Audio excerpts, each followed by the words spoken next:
रानी दुर्गावती विश्वविद्यालय में एक अनूठा प्रदर्शन देखने को मिला। कुछ छात्र नेता दो गधों पर माला पहनाकर आरडीवीवी के बाहर खड़े हो गए और नारेबाजी करने लगे। छात्र नेताओं ने कुलपति की योग्यता पर सवाल खड़े किए और पद से इस्तीफा देने की मांग की। दरअसल एनएसयूआई पिछले कुछ दिनों से आरडीवीवी कुलपति की योग्यता को लेकर विरोध प्रदर्शन कर रहा है। एनएसयूआई का कहना है कि कुलपति के पास इस पद की योग्यता नहीं है, जिस वजह से आरडीवीवी की व्यवस्थाएं बेपटरी हो गई हैं। परीक्षा परिणाम से लेकर अन्य कार्य प्रभावित हो रहे हैं। कुलपति के खिलाफ विरोध जताने के लिए एनएसयूआई ने अनोखा प्रदर्शन किया।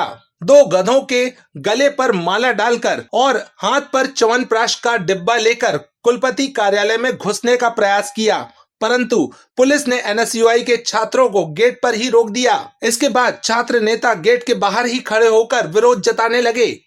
आज एक सांकेतिक प्राथमिक निरीक्षण के लिए आई थी, क्योंकि यहाँ के कुलपति का जो एक हमने खुलासा किया है एक हफ्ता पूर्व में कि जिसके पास 3 महीने की पीएचडी हो।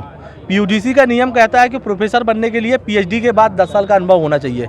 इनके पास 3 महीने का प्रोफेसर पद का अनुभव रहा, उसके बाद ये प्रोफेसर बन गए।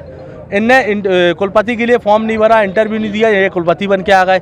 जिस दिन से ये कुलपति बने उस दिन से विश्वविद्यालय में लगातार गिरावट आती जा रही है। रिजल्ट के लिए उच्च न्यायालय को आदेश देना पड़ रहा है, माननीय परीक्षा कराने के लिए माननीय उच्च न्यायालय को आदेश देना पड़ रहा है, रिजल्ट को सुधार करने के लिए राज्यपाल जी को आदेश करना पड़ रहा है। तो ऐसे कुलपति जिसके पास खुद का अनुभव नहीं है, जो नियम विरुद्ध है, उसको लेके आज हम लोग यहाँ पर एक सांकेतिक प्रदर्शन किया रहा कि घोड़ों को नहीं मिल रही है घास और गधे खा रहे हैं च्यवनप्राश।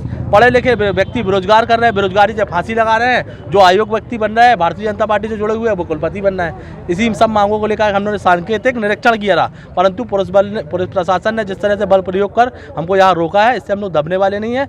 अगर जल्द से जल्द कुलपति इस्तीफा नहीं देते हैं तो हम लोग अनिश्चितकालीन के लिए धरने पर बैठेंगे।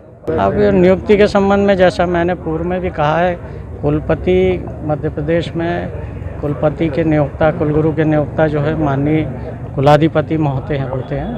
तो नियुक्ति के संबंध में जो भी है वे उस प्रश्न पे हम लोग अपने स्तर पर इस पर कोई बात करना उचित नहीं है। और जहाँ तक नियमित कुलपति महोदय का है, वे आज यहाँ पर उपस्थित नहीं है, मतलब हेडक्वार्टर में नहीं है, प्रवास पर हैं। तो अब जो भी आ जाएंगे तो उनको उनकी जो भी है उनकी जानकारी उनको दे दी जाएगी। सर, क्या कुछ मांगे थी, क्या मांग कर रहे थे? मांग पत्र ऐसा कुछ उन्होंने दिया नहीं, लिखित में चर्चा करने आए थे। क्या नियुक्ति को लेकर उन्होंने प्रश्न उठाया है।